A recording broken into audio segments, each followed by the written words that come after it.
Ironic that the first night with no questionable collisions or other main event drama is also the same night where we end up with 4 penalties, 2 to podium finishers, but the cause of the penalties are not what you would normally expect. Thanks for tuning in to RotoMoto. My name is Donnie. Check me out on Patreon for a chance to win an authentic Marvin Musquin jersey, courtesy of our friends at O'Neal.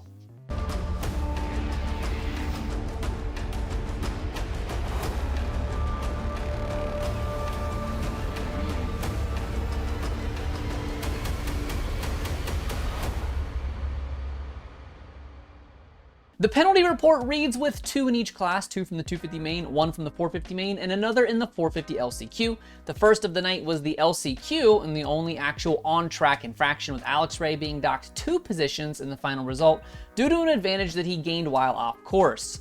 Early in the qualifier, A-Ray gets shoved around by the sand and ends up off the track, and although he did not gain any positions, which is typically the rule for off-track excursions, no one can deny that he sped dangerously in an area packed full of track and media personnel. Michael Antonovich posted this image to Twitter showing just how much throttle A-Ray was grabbing while off track, and there's not much he can use to defend himself here.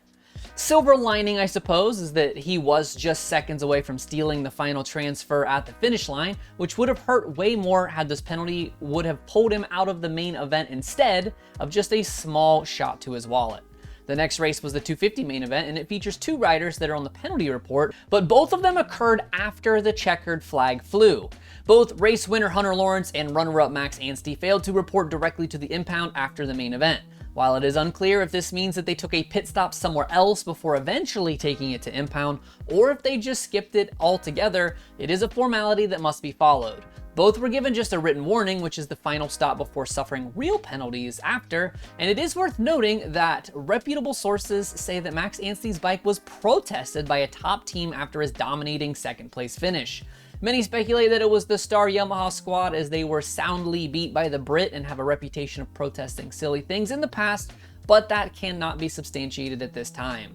And the final penalty of the night came during the red flag break before the single file restart. Apparently Cianciarulo didn't get the memo from Malcolm Stewart in 2022, but despite being the reason the crowd is in the stands, they do not want to see the Willie.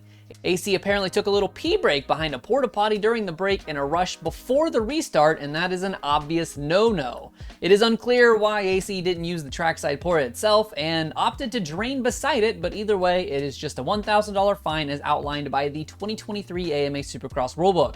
It is worth noting that the AMA takes this one so seriously that this rule appears in 3 separate places in the 74-page rulebook. Perhaps it is a little overkill, but that means there is no reason the riders should not be aware of it.